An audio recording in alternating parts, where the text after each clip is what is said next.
Começa agora o Sessão TST. Você vai acompanhar os principais momentos da Seção 2 de dissídios individuais do Tribunal Superior do Trabalho.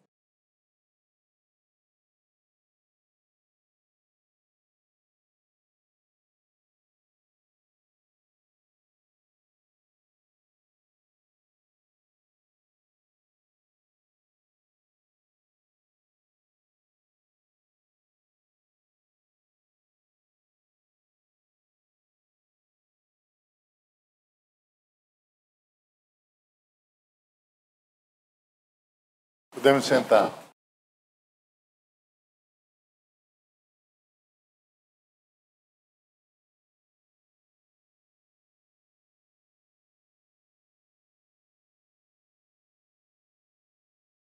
Muito bom dia a todos.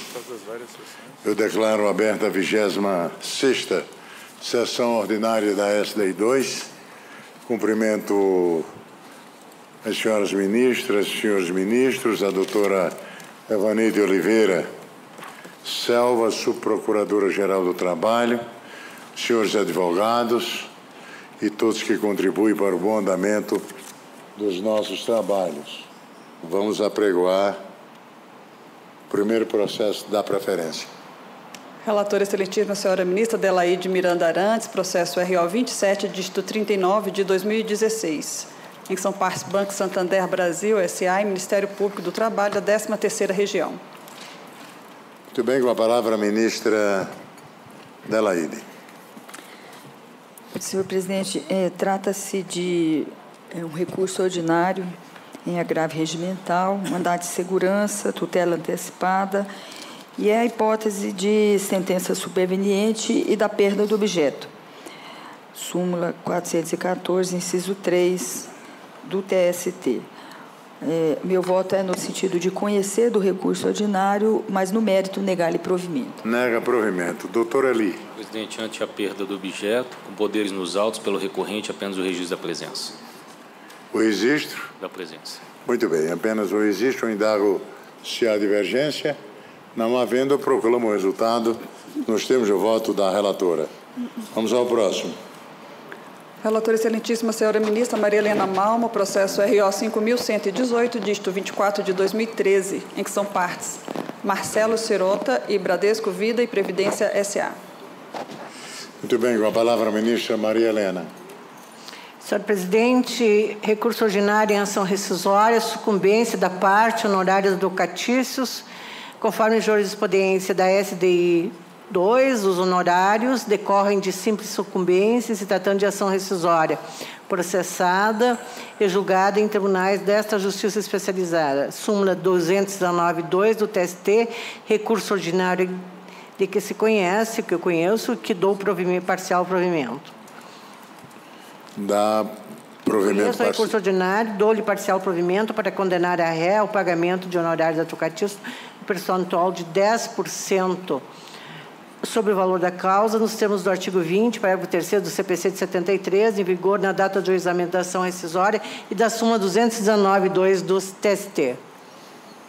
Esse é o voto do doutor Esse é o meu Eli. voto, senhor presidente. Senhor presidente, pela empresa recorrida, neste caso eu requero apenas o registro da presença, poderes nos autos, matéria simulada. Muito obrigado, doutor Eli. Apenas o registro, eu indago se há divergência. Não havendo, eu proclamo o resultado dos termos de voto da relatora. Vamos ao próximo. Relatora excelentíssima, senhora ministra Maria Helena Malmo, processo RO 6.732, dígito 04 de 2013, em que são partes Ana Paula Augusto Sinquini da Silva e Banco Itaú, Unibanco S.A. Muito bem, com a palavra a ministra Maria Helena.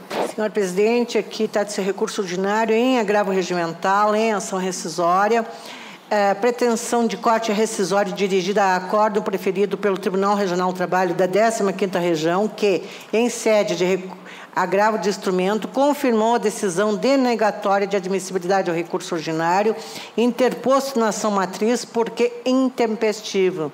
Não se tratando de decisão de mérito, afigura-se evidente a impossibilidade jurídica do pedido deduzido em ação rescisória ajuizada sob a égide do CPC de 73, o que resulta na extinção do feito sem resolução do mérito nos moldes decidido pelo regional. julgados que eu trago da SD2, recurso ordinário que eu conheço e não provejo. Doutora Ali. Presidente, neste caso, pelo banco recorrido, mantido o voto da eminente relatora, poderes nos autos, apenas o registro da presença. Apenas o registro, indago se há divergência. Não havendo, proclamo o resultado dos termos de voto da relatora. Vamos ao próximo.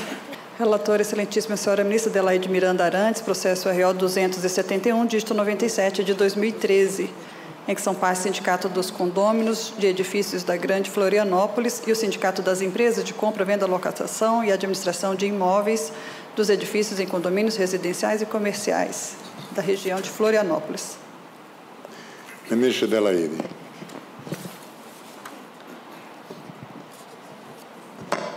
Senhor presidente, trata-se de um recurso ordinário, ação cautelar incidental, ação de representação sindical,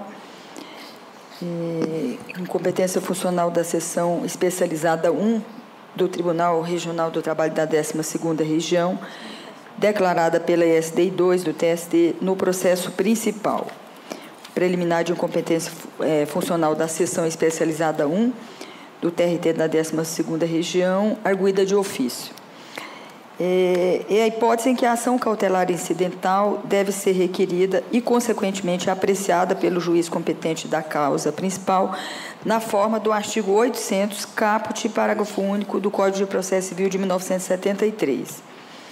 Hipótese em que, na ação principal, qual seja a ação de representação sindical, no exame do recurso ordinário, esta SD2 reconheceu a incompetência funcional da seção especializada 1 do TRT da 12ª Região e determinou o retorno dos autos a fim de que sejam examinados no âmbito da turma do colegiado de origem.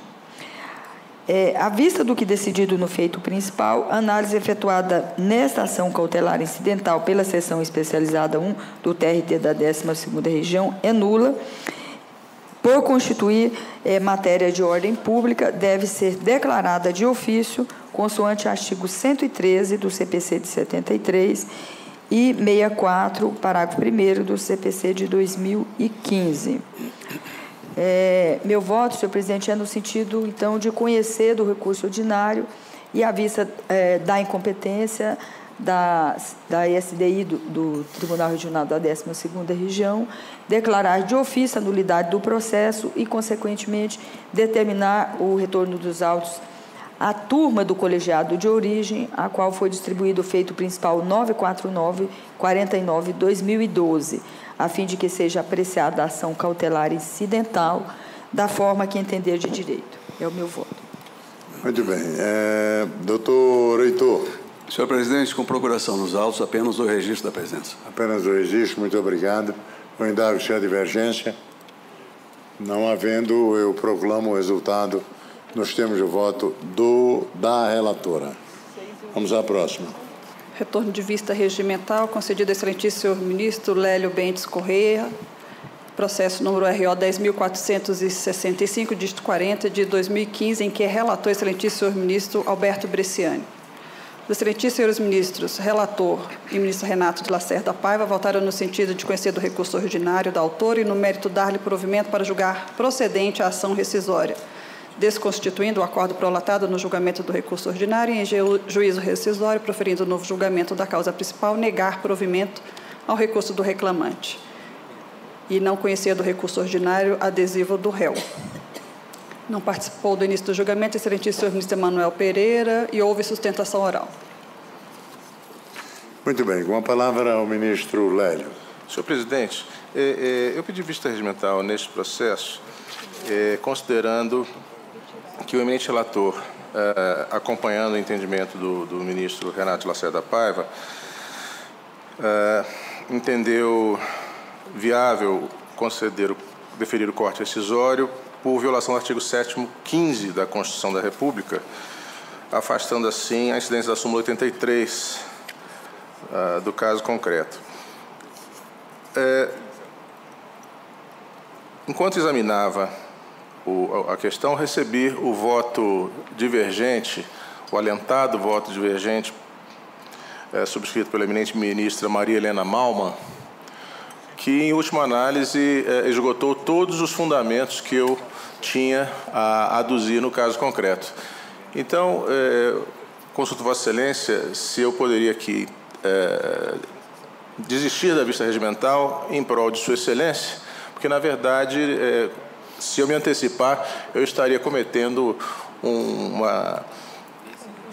furto de propriedade intelectual, presidente. Sei. Não é? É verdade. Então, você desistiria da vista? Eu desisto da vista e após o voto de Sua Excelência, eu já me pronuncio acompanhando. Tá bom. Ministra Maria Helena. Senhor presidente, é que, na verdade, eu havia já trazido na sessão anterior a minha divergência, só que eu não a coloquei no sistema e não havia entregue ao ministro relator. E quando houve pedido de vistas do ministro Lélio, acabei não apresentando a divergência que eu pretendia apresentar em sessão. Bom, mas na realidade é que eu coloquei no sistema e, como nós sabemos, o ministro relator, excelentíssimo ministro Alberto Luiz Bresciani, ele conhece e dá provimento ao apelo da autora para, com fundamento no artigo 485 do CPC de 73, desconstituir o acórdão prolatado no julgamento do recurso ordinário e, em juízo rescisório, proferindo novo julgamento da causa principal, nega provimento ao recurso ordinário do reclamante, afastando por decorrência a condenação ao pagamento dos reflexos nas folgas compensatórias das horas estas habitualmente trabalhadas pelos petroleiros submetidos ao regime de turnos revezamento. Sem embargo, do brilhantismo que distingue o culto relator e dos judiciosos fundamentos da sua proposta, ouso dela divergir. Conforme bem posto no voto de Sua Excelência, a discussão em síntese gira em torno do critério de cálculo dos repousos previstos na Lei 5.811, de 72, petroleiros. A autora busca a desconstituição da coisa julgada porque houve mudança da jurisprudência desse Tribunal Superior em torno do tema. Alega que ofensa aos artigos 7º e 15 da Constituição Federal, 1º e 7º da Lei 5.811 e 1º da Lei 605 de 49. Tudo isso para que seja aplicada a lide do processo matriz, a diretriz jurisprudencial que hoje, de fato, prevalece nessa Corte. Extrai-se da proposta do nobre relator, ademais, que a jurisprudência das Cortes Trabalhistas até meados de 2014 era predominante enquanto a incidência da compreensão depositada na súmula 172 do TST. O posicionamento consistia, portanto, na premissa de que as horas essas deveriam repercutir nos repousos concedidos pela Lei 5.811. Contudo, a partir, principalmente, do ano de 2015, consagrou-se no âmbito deste Tribunal Superior o entendimento no sentido que, na categoria dos petroleiros, o labor em turnos de revezamento, bem como as folgas compensatórias usufruídas, decorrem do regime especial de trabalho previsto na Lei 5.811, não se confundindo com o repouso de que trata a Lei 605. Como a decisão rescindenda é de 2012, foi preferida com base na jurisprudência que atualmente se encontra superada, isso é verdade.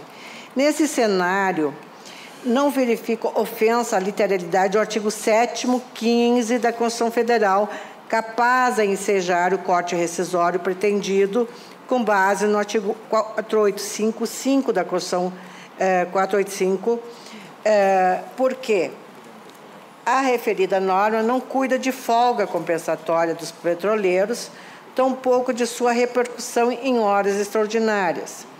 Tal matéria está disciplinada apenas nas leis 5.811 de 72, aliás, o artigo 7º, 15 da Constituição Federal é de singela redação. São direitos dos trabalhadores urbanos e rurais, além de outros que visem a melhoria de sua condição social, repouso semanal remunerado, preferencialmente aos domingos, por meio da qual não é possível inferir qualquer consequência jurídica para a questão em relevo que gira em torno do critério do cálculo dos repousos.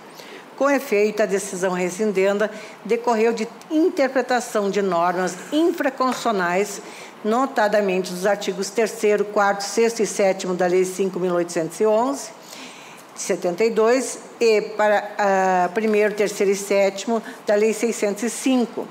Não, no meu ponto de vista, não é matéria constitucional a ser discutida no presente processo. Tanto é assim, ao se manifestar sobre a questão no acórdão rescindendo, o regional não fez nenhuma referência nem mesmo indireta, a qualquer dispositivo da Carta Magna. Também não se deixou de aplicar qualquer norma prevista na Constituição Federal. Dessa forma, pedindo todas as vênias ao ilustre relator, penso que, sem interpretar dispositivos de normas infraconstitucionais, é impossível chegar à conclusão de que houve ofensa à literalidade do artigo 7º, 15 da Constituição Federal. Sob tal ótica, hipótese atrai a incidência da súmula 298 do TST. De outra parte, ainda que assim não fosse, entendo que não é viável o corte rescisório proposto pelo relator, porquanto não se verifica defeito grave na formação da coisa julgada. A interpretação que se deu aos dispositivos infraconstitucionais evocados pela autora à época da prolação do acórdão rescindendo não podia ser caracterizada como absolutamente destituída de fundamento jurídico ou contrário ao ordenamento. Aqui eu trago também uma decisão do ministro Barros Levenhagen, que é de 25 de abril de 2017.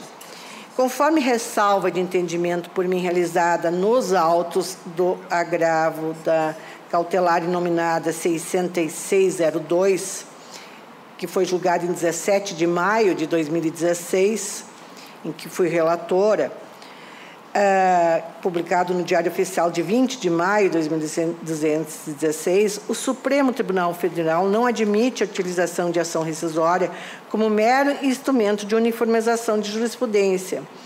Ao tratar de matéria essencialmente constitucional, a Suprema Corte já decidiu que o verbete número 343 da súmula do Supremo deve ser observado em situação jurídica na qual inexistente controle concentrado de constitucionalidade, haja entendimentos diversos sobre o alcance da norma.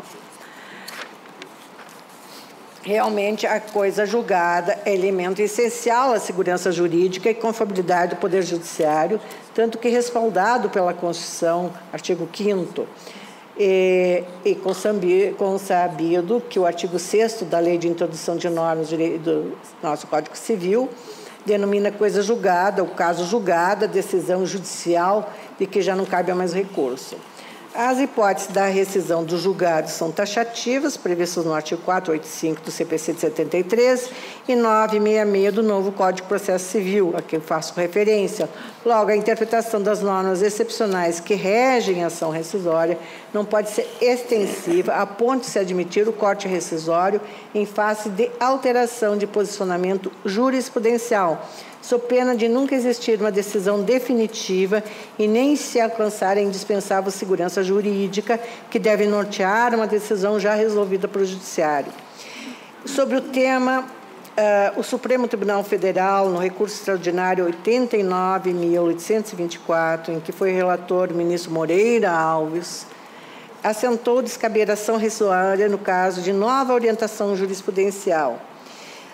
Da mesma forma, em acordo um paradigma de relatoria do ministro Marco Aurélio, um julgamento de 22 de 10 de 2014, o plenário da Suprema Corte sedimentou especificamente a inviabilidade de manejo de ação rescisória como meio de uniformização de jurisprudência. que eu também aqui transcrevo. Na oportunidade, o Supremo sublinhou relevante a diferença entre duas situações: as ações rescisórias fundadas em novas interpretações ofertadas pelo STF sobre determinado tema e as ações rescisórias alicerçadas do efetivo julgamento de inconstitucionalidade da lei. Também aqui faço referência à lição que é dada pelo Marinoni. A observância do verbete da decisão do Supremo mostra ainda mais imperiosa na citação concreta, se considerada a natureza do pronunciamento do Supremo tomado como novo paradigma. Na origem do acordo, foi rescindido para confrontá-la a decisão deste tribunal, num sentido de que o alcance do princípio da não cumulatividade, não autorizar o lançamento de créditos do imposto sobre produtos, aqui é uma discussão sobre IPI, em decorrência de insumos não isentos, tributos sujeitos à alíquota zero. Enfim, naquele processo que foi examinado, e como é dito, faço aqui negrito, ainda mais não sendo um novo paradigma, ato declaratório de inconstitucionalidade. Outros, sim, relembrando nesse julgamento, inclusive, posicionamento da Suprema Corte acerca da desnecessidade de modulação de efeitos pela decisão, no caso de nova interpretação. Também trago aqui uma decisão em que foi relator o ministro Lewandowski. Por fim, prevaleceu o respeito à coisa julgada, o Supremo vai nessa linha de respeito à coisa julgada. E, enfim, aqui ainda, trazendo outras decisões, eu trago aqui o julgamento do mérito recurso extraordinário 730.472, do relatoria do ministro Teori Zavascki, que, com repercussão geral, reconhecida no Supremo Federal, fixou tese por unanimidade sobre a via de ação cisória para desconstituição de decisões fundadas em lei declarada inconstitucional. Sei que não é esse caso, mas trago em termos de desenvolvimento do raciocínio. Considerando o julgamento por unanimidade, verifico no voto do ministro Celso de Mello a manutenção da mesma linha de fundamentos arados no presente plenário de sua relatoria, já citada acerca da inviabilidade do uso banalizado da ação rescisória. Tecidas tais considerações, com fundamento na jurisprudência do Supremo Tribunal Federal, clássica e recente, entendo que nova interpretação do Supremo Tribunal Federal, sobretudo quando ausente a declaração de constitucionalidade de lei, não seja rescisão de decisões de que já transitaram em julgado. Essa em termos de inconstitucionalidade. Note-se que, no caso vertente, sequer houve interpretação de norma constitucional, motivo porque ainda, com mais razão, é inviável a desconstituição do acórdão atacado. Desta forma, com fundamento eu aplico aqui a súmula 83, considera inviável o corte rescisório fundado na alegação de ofensa aos dispositivos infraconstitucionais invocados na petição inicial da autora. No tocante à arguição de ofensa à literalidade do artigo 7º, 15 da Constituição Federal, incide o óbice da súmula 298 do TST. Por tais razões, e pedindo todas as vênias possíveis ao eminente relatora, eu apresento essas razões do meu voto divergente. Muito bem. Ministro Bresciani. Senhor presidente, dizia a ministra Rosa Weber, quando compunha esta corte, que a beleza do direito está exatamente em permitir múltiplas visões sobre o mesmo tema. E, nesse sentido, eu cumprimento a ministra Maria Helena pelo seu excelente voto, cumprimento também o ministro Lélio, mas, na hipótese, vou pedir vênia às suas excelências para manter a minha compreensão original pela seguinte razão. Em verdade, a decisão rescindenda, que, de fato, ao tempo em que proferida, estava em consonância com a jurisprudência uniforme, o direito da justiça do trabalho, porque era a jurisprudência desta Corte e dos tribunais regionais do trabalho, desafiava texto expresso de lei infraconstitucional, sim, porque a Lei 5.811 de 72, em seu artigo 7º, que também já vigorava ao tempo em que proferida a decisão, afirma ainda que a concessão de repouso na forma dos itens 5 do artigo 3º, 2 do artigo 4º e 1 do artigo 6º quita a obrigação patronal relativa ao repouso semanal remunerado de que trata a Lei 605, de 5 de janeiro de 49. A própria lei deixa claro, e ignorávamos este aspecto na nossa jurisprudência, que o repouso de que cuida a Lei 5.811 de 72, e especificamente para os petroleiros, não é o mesmo a que alude a Lei 605 de 49. Com relação à situação de pré-questionamento, me convenci, depois do voto do ministro Renato de Lacerda Paiva, de que não haveria possibilidade de se pesquisar a violação de preceito de ordem infraconstitucional, porque a decisão estava efetivamente em consonância com a jurisprudência do momento. Mas o artigo 7º, 15 da Constituição Federal escapa a esta vedação. E o artigo 7º, 15, ele cuida de repousos semanais remunerados, preferencialmente aos domingos, que são os repousos a que alude a Lei 605 de 49. Por isso, como a nossa jurisprudência, e porque não se trata de pré-questionamento, como se exige em recurso de natureza extraordinária, em ação rescisória, o que se deseja é que a matéria objeto da ação seja tratada na decisão rescindenda, é que compreendo que, de fato, ao considerar os repousos especiais merecidos pelos petroleiros como repouso semanal remunerado a que aludem não só o artigo 7º, 15 da Constituição Federal, como a Lei 605 de 49, de fato, o Tribunal Regional do Trabalho violou o preceito de ordem constitucional. Por isso, pedindo todas as vênias à ministra Maria Helena, ao ministro Lélio, eu mantenho o meu voto, que incorpora também, com a permissão de Sua Excelência, as reflexões do ministro Renato de Lacerda Paiva. Muito obrigado. Então, tomar voto, ministro Lélio. Sim, senhor presidente. Como já havia mencionado,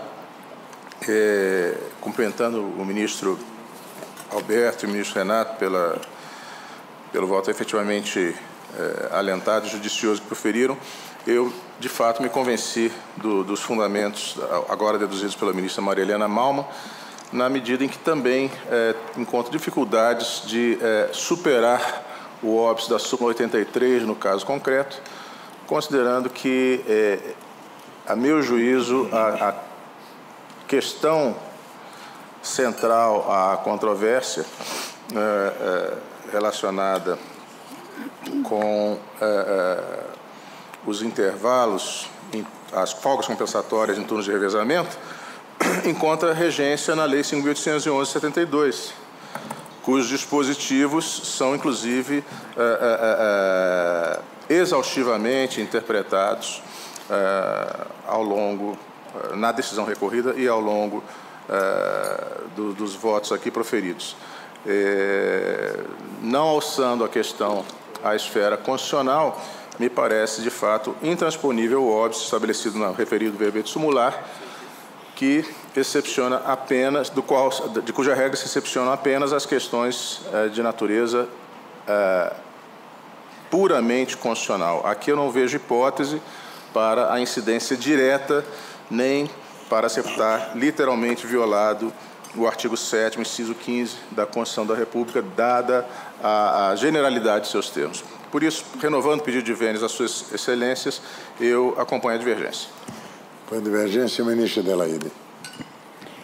Senhor presidente, antes de proferir o meu voto, e já proferido, né, eu quero falar da enorme dificuldade que eu tenho de acompanhar uma divergência de um voto do ministro Alberto Bresciano.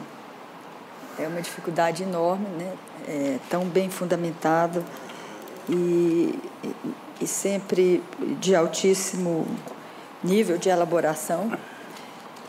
Mas eu considero, senhor presidente, que a decisão rescindenda, ela não fez nenhuma referência ao artigo 7º, 15 da Constituição Federal, limitando-se a analisar a questão sob o prisma da legislação infraconstitucional. e atraindo, via de consequência, o óbice da súmula 298. E não só isso, mas entendo que a alteração da jurisprudência posterior ao trânsito em julgado da decisão recidenda, ela não enseja o corte rescisório. Essa discussão ela está em vários processos que estamos discutindo aqui hoje nessa sessão. E, assim, eu peço vênia ao ministro relator e a quem o acompanha e posiciono-me pelo não provimento do recurso que na linha da divergência da ministra Maria Helena. Muito obrigado, ministro. Delaide, ministro Douglas.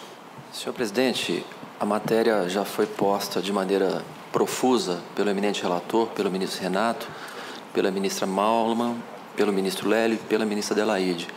E, de fato, a matéria debatida é delicada, é sensível, não apenas do ponto de vista processual, mas também em relação aos efeitos que decorrem da manutenção eventual de uma decisão que determina a contagem de horas extras, reflexos das horas extras sobre as folgas compensatórias da lei, previstas na Lei 5.811 de 72. Como nós sabemos, os empregados regidos por aquela lei, que cumprem jornada em turnos de 8 horas, para cada turno, para cada 3 dias de turnos cumpridos, recebem uma folga. Aqueles que trabalham em turnos de 24 horas, de 12 horas, perdão, recebem por turno folga compensatória de 24 horas. E, de fato, a jurisprudência, num primeiro momento, se consolidou no sentido de dar o mesmo tratamento do descanso semanal remunerado para essas folgas compensatórias. O eminente relator, numa proposição inicial, trouxe a esta subseção a tese de que a súmula 83 não poderia ser aplicada, na medida em que não havia controvérsia jurisprudencial ao tempo da formação da coisa julgada. É fato, porém, e Sua Excelência remarcou isto na ocasião, que a jurisprudência pacificada à época abraçava a corrente contrária a que Sua Excelência agora vem reafirmar, na medida em que a própria jurisprudência desta Corte, reconhecendo o equívoco, acabou assumindo uma outra posição, uma outra compreensão, afastando a contagem das horas extras para fins reflexos sobre essas folgas compensatórias. E nós sabemos que as condenações geram valores absolutamente excessivos, que estão, sem dúvida alguma, comprometendo recursos importantes da empresa Petrobras. Mas, objetivamente, a discussão caminha para um outro debate ou para uma outra dimensão quando se invoca a jurisprudência do Supremo Tribunal Federal, que afasta a possibilidade de utilização da ação rescisória para fins de uniformização da jurisprudência. Significa dizer, a rescisória não poderia ser manipulada para corrigir a coisa julgada quando houve alteração da jurisprudência envolvendo o dispositivo legal considerado.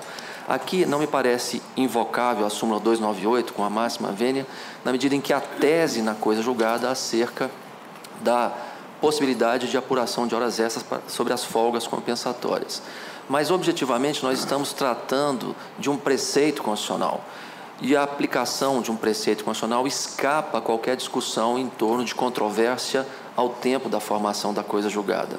Este caso lembra muito a hipótese da RMNR, que nós já começamos a debater aqui na subseção, em que a discussão gravita em torno da aplicação ou da interpretação do artigo 7º, inciso 26, da Constituição da República.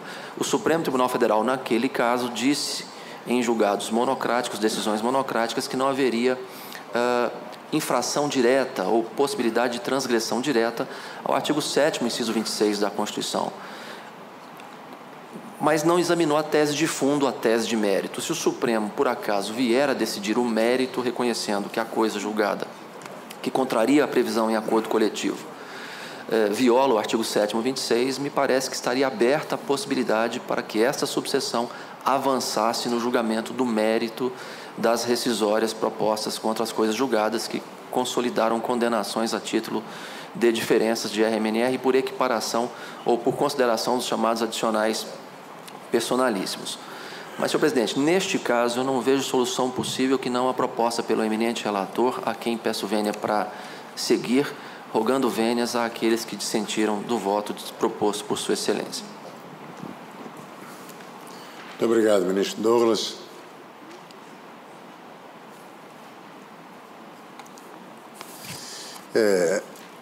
Resta-me votar questão que decorre de interpretação de norma constitucional e infraconstitucional. O ministro relator traz inúmeros precedentes desse TST e eu vou pedir vênia à corrente que diverge de Sua Excelência para acompanhar o ministro Roberto Bresciani. E proclamo que, por maioria, vencidos a ministra Maria Helena Malma, o ministro Lélio Bentes e a ministra Delaide, a decisão nos termos do voto do relator. Assim, pois não, ministra Malma, juntará voto vencido ao pé do acordo. Relator excelentíssimo senhor ministro Douglas Alencar Rodrigues, processo RO 10.174, dígito 40, de 2015, em que são partes CRBS, SA, empresa incorporadora da CIA de Bebidas das Américas, Ambev, e Wesley Ferreira Torres. Muito bem, à vista ali. Por favor, ministro Douglas, Vossa Excelência tem a palavra. Pois não, presidente. Trata-se de recurso ordinário interposto contra acórdão lavrado pelo Egrégio Terceiro Regional em mandado de segurança. A parte recorrente, cumprindo os pressupostos recursais, pretende seja inicialmente afirmada a nulidade do julgado regional por negativa de prestação jurisdicional e, num segundo momento, propõe à discussão o tema da juridicidade da decisão censurada neste mandado de segurança, na qual houve a rejeição de seguro-garantia oferecido à penhora nos autos da execução principal. Senhor presidente, indo direto à conclusão, me parece que o ilustre advogado falaria pelo recorrente, caso prevaleça a minha compreensão. O meu voto segue no sentido da rejeição da preliminar de nulidade por negativa de prestação jurisdicional, fundamentalmente porque estamos em instância ordinária e o efeito devolutivo nos habilita a examinar amplamente tudo que se alegou e que se discutiu, ainda que eventualmente não enfrentado por inteiro. Além disso, submeto para rejeitar a preliminar de nulidade a questão, a terapia do artigo 249, parágrafo 1º do CPC de 73, atual parágrafo 1º do artigo 282 do CPC de 2015, em face da possibilidade de julgamento favorável ao recorrente. No mérito, estou votando pelo conhecimento e provimento do recurso ordinário para determinar o retorno dos autos à Corte de Origem, a fim de que o mandado de segurança seja processado e julgado na medida em que houve a extinção ab ovo da relação jurídica processual. É esse o voto, presidente. Muito obrigado, ministro Douglas. Doutor Eli. Mantido o voto do eminente relator, poderes nos autos, apenas o registro da presença. Muito obrigado, doutor Eli. Eu indago sem divergência. Não havendo, eu proclamo o resultado nos termos do voto do relator. Vamos ao próximo. Relator excelentíssimo senhor ministro Douglas Alencar Rodrigues, processo EDAR 22152, dígito 61 de 2016, em que são partes Sebastião de Oliveira Machado e Banco Santander Brasil S.A. O ministro Douglas com a palavra. Senhor presidente, senhoras e senhores ministros, o meu voto é no sentido do não conhecimento do recurso em face da oposição de embargos, não embargos de declaração, embargos contra a decisão proferida no âmbito desta subseção. Caracterizado o erro grosseiro, doutrina e jurisprudência impõe a sanção do não conhecimento do recurso e é assim que voto. Não conhece. Indago sem divergência. Não havendo, eu proclamo o resultado dos termos de voto do relator. Retorno de vista regimental concedido ao excelentíssimo senhor ministro Emanuel Pereira, processo RO 1088, dígito 51 de 2011, em que é relator o excelentíssimo senhor ministro Cláudio Brandão, que votou no sentido de negar provimento ao recurso ordinário. Não participou do início do julgamento o excelentíssimo senhor ministro Lélio Bentes Correia. Não houve sustentação oral.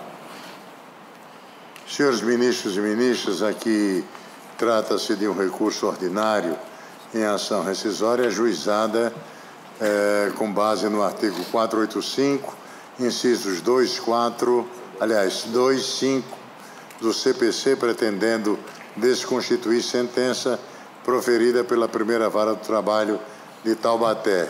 As autoras postulam o corte rescisório para que seja declarada a imunidade de jurisdição da Organização das Nações Unidas para a Educação, a Ciência e a Cultura, Unesco, no processo matriz, desconstituindo-se o título judicial.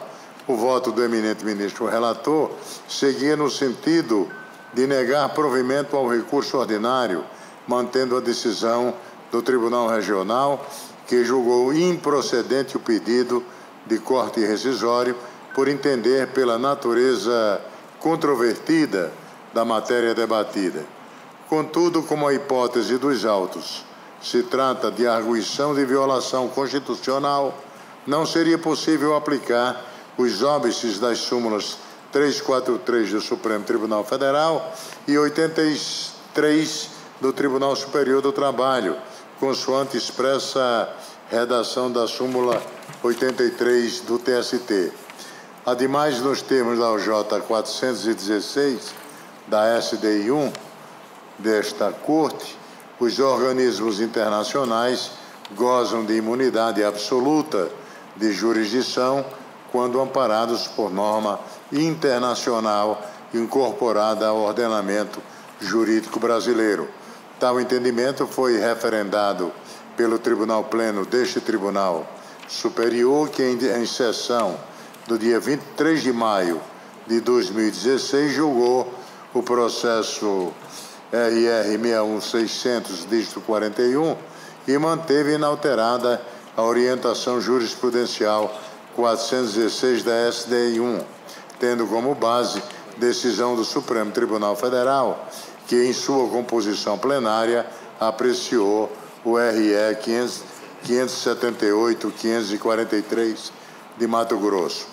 Assim, consideradas essas circunstâncias, estando caracterizada a violação literal dos artigos 5º, parágrafos 2º e 114 da Constituição Federal, e pedindo vênia ao relator, eu ouso divergir no julgamento desse processo e trago no meu voto, que já tive a oportunidade de encaminhar a vossas excelências, precedentes, um da minha relatoria, outro da relatoria do ministro Vieira de Mello Filho, também dessa DI 2, outro da minha relatoria, também aqui da DI 2, e um do ministro Guilherme Caputo Bastos e do ministro Alberto Bresciani. Por esses fundamentos, meu voto segue no sentido de dar provimento ao recurso ordinário, a fim de julgar procedente o pedido de corte rescisório e, em juízo rescindente, desconstituir a decisão rescindenda. Em juízo rescisório, reconhecer a imunidade de jurisdição da Organização das Nações Unidas para a Educação, a Ciência e a Cultura, UNESCO, extinguindo-se o processo sem resolução de mérito, na forma do parágrafo 4º do artigo 267 do CPC. Esse é o voto. O indago se há divergência? Senhor presidente, Vossa Excelência está divergindo, não é? Estou. Eu estou divergindo. Vossa Excelência não teria que colher o voto de cada um? Como? Vossa Excelência não teria que colher os votos, então? Porque é o relator...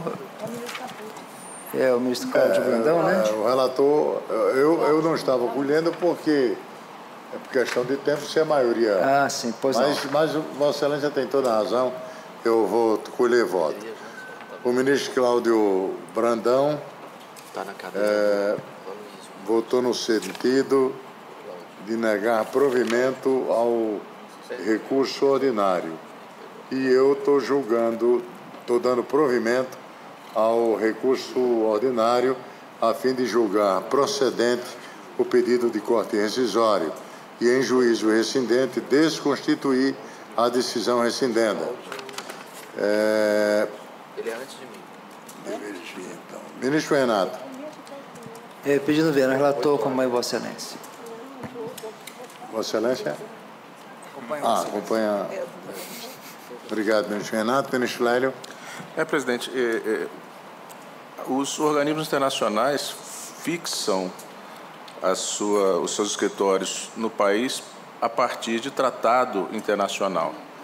E esses tratados têm cláusula permanente de imunidade de jurisdição, admitindo-se a renúncia expressa pelo organismo, exceto quanto à execução.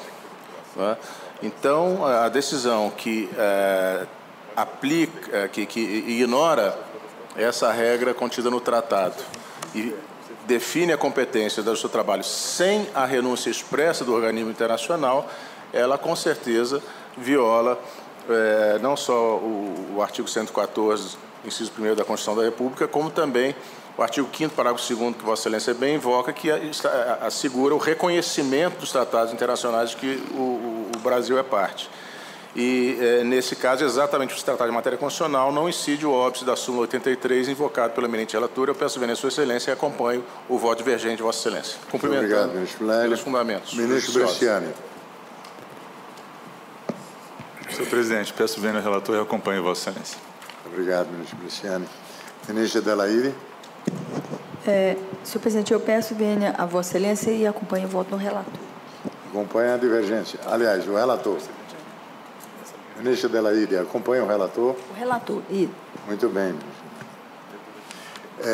Ministro Douglas. Peço vênia ao relator e acompanho Vossa Excelência. Muito obrigado, ministro. Ministra Malma. Muito similar ao processo anterior. Porque aqui nós tínhamos somente em 13 de setembro de 2009, a SDI afirmou definitivamente o entendimento da imunidade de jurisdição dos organismos internacionais, que ela é absoluta. Até então, a questão era controvertida no âmbito do TST, e por esta razão, então, mantendo minha coerência também em relação ao decidido, a divergência que apresentei no processo do ministro Bresciani, apenas por essa razão de ordem técnica, eu não estou entrando aqui na discussão de mérito quanto ao organismo internacional, eu vou pedir vênia a Vossa Excelência e acompanhar o relator. Muito bem. Eu proclamo que, por maioria, vencido o ministro relator, a ministra Adelaide e a ministra Malma, a decisão nos termos do voto da divergência. Juntará voto vencido ao pé do acordo o ministro Cláudio Brandão. Retorno de vista regimental concedido à excelentíssima senhora ministra Adelaide Miranda Arantes, processo ação rescisória 15.902, dígito 12 de 2016, em que é relatora a excelentíssima senhora ministra Maria Helena Malma, que votou no sentido de rejeitar a preliminar de inadmissibilidade da ação rescisória suscitada na contestação e admitir a ação rescisória e, no mérito, julgá-la improcedente, cassando-se a liminar antes deferida. Os excelentíssimos ministros Renato de Lacerda Paiva e Emanuel Pereira votaram no sentido de julgar procedente a ação rescisória para desconstituir o acordo da 5ª turma do TST e, em juízo rescisório, restabelecer a sentença que julgou totalmente improcedente a reclamação trabalhista. E houve sustentação oral. Muito bem. Ministra Adelaide, Vossa Excelência é vistora.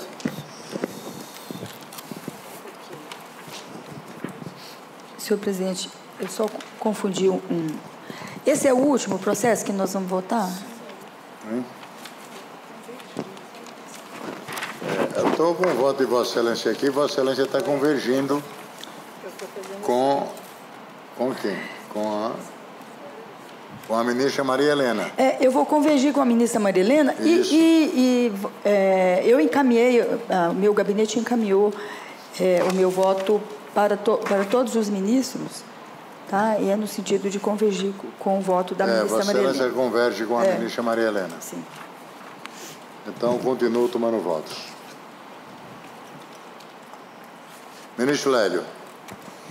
Senhor presidente, um brevíssimo comentário que se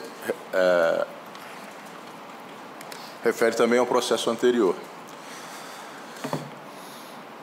Havendo controvérsia sobre a matéria, a súmula 83 impede a aplicação do corte rescisório. Agora, em se tratando de matéria constitucional, obviamente, a questão fica excluída da incidência do verbete sumular. Se o Supremo Tribunal Federal já se pronunciou, como no caso anterior, no acórdão da ministra Ellen Grace, mencionado por Vossa Excelência, e nesse aqui, o acórdão do ministro Barroso, eu não vejo como uma corte infraconstitucional possa dizer que a discussão não envolve matéria constitucional. O Supremo já se pronunciou. E ao Supremo cabe dizer, não só da interpretação do texto constitucional, mas se a questão debatida envolve ou não a interpretação do dispositivo constitucional. E é exatamente por esse fundamento, né, reconhecendo que havia controvérsia sobre a matéria, reconhecendo que, na verdade, até o Tribunal Superior do Trabalho pacificou a questão em sentido contrário ao que ora se sustenta em sede de ação rescisória, mas o Supremo Tribunal Federal disse que o entendimento do TST viola o artigo 7º, 26 da Constituição da República. Eu penso que, nessas circunstâncias, este tribunal está impedido de afirmar que a discussão é meramente infraconstitucional ou que a matéria era controvertida. Por essas razões, senhor presidente, brevíssimas, apenas para que não pareça contraditória a minha posição em processos distintos em que votei hoje, mas naqueles processos não havia decisão do Supremo a indicar de forma peremptória a presença de matéria constitucional a ser debatida. Por isso, com esses esclarecimentos, pedindo a máxima veemente relatora, eu acompanho a divergência. Ministro Bresciani. Senhor presidente, eu comentava com o ministro Lélio que, no passado, em relação às causas em que se discutia a extinção do contrato de trabalho pela aposentadoria, ao início das discussões no âmbito da SDI 2, decidíamos que a falta de menção ao artigo 7º da Constituição Federal, que animou o Supremo em sua decisão, impedia o fluxo de ação rescisória. No entanto, recebemos, na época, muitos processos devolvidos pelo próprio Supremo para que apreciássemos a matéria à luz do artigo 7º. Acho que essa é a mesma hipótese. O caso é típico em relação ao que foi decidido pelo Supremo, ou seja, é a hipótese que foi decidida pelo Supremo, e por essa mesma razão eu peço vênia à ministra Maria Helena e à ministra Adelaide para acompanhar a divergência. Acompanha a divergência. Ministro Douglas. Senhor presidente, da mesma forma eu peço vênia à eminente relatora para acompanhar a divergência, mas apenas para lembrar que efetivamente a ação rescisória não deve ser manipulada para uniformização de jurisprudência quando em discussão matéria infraconstitucional. No caso concreto, o Supremo não tinha se posicionado acerca do teor da OJ 270 ou do alcance da quitação à luz do artigo 5º da Constituição Federal, do ato jurídico perfeito, e mesmo acerca do real significado do artigo 7º, inciso 26 da Constituição da República, que foi a norma reputada violada quando se validou o acordo coletivo do caso BESC. É interessante que a jurisprudência do Supremo, em alguns momentos, nos sinaliza pela natureza constitucional do debate fundado em norma coletiva, e em outros momentos parece não reconhecer essa mesma natureza, como é o caso da parcela RMNR. Neste caso específico, quando o Supremo Tribunal Federal, a eminente relatora, cita voto do ministro Marco Aurélio, um voto primoroso, para dizer que quando o próprio Supremo muda a sua jurisprudência, não haveria espaço para a manipulação de ações rescisórias com base na alteração da sua jurisprudência, mas isso o próprio Supremo Tribunal Federal. Quando o Supremo Tribunal Federal se posiciona acerca de um tema constitucional, as instâncias inferiores, cuja jurisprudência pacificada em contrário, devem necessariamente se ajustar, se adequar, me parece que ainda que em sede rescisória, desde que presente a norma constitucional. É o caso dos autos e, por esse motivo, eu peço vênia à eminente relatora para acompanhar o voto sonante. Muito bem. Então, eu proclamo que, por maioria, vencida a ministra Maria Helena, relatora, e Adelaide Miranda Arantes, que a acompanha, o voto é no sentido, a decisão no sentido do voto da divergência, redigir ao acordo do ministro Renato de Lacerda Paiva, que abriu a divergência. Junta voto vencido, ministra Maria Helena? Sim, junto. Juntará voto vencido ao pé do acordo a ministra Maria Helena Malma. Relator excelentíssimo, senhor ministro Cláudio Brandão, processo RO 1088, dígito 51 de 2011. Esse processo eu estou chamando à ordem apenas para acrescentar o redator para o acordo, que no caso é a presidência. Sou eu que, quando eu proclamei, eu omiti essa informação. Assim se decide. Tem mais alguma vista? Não.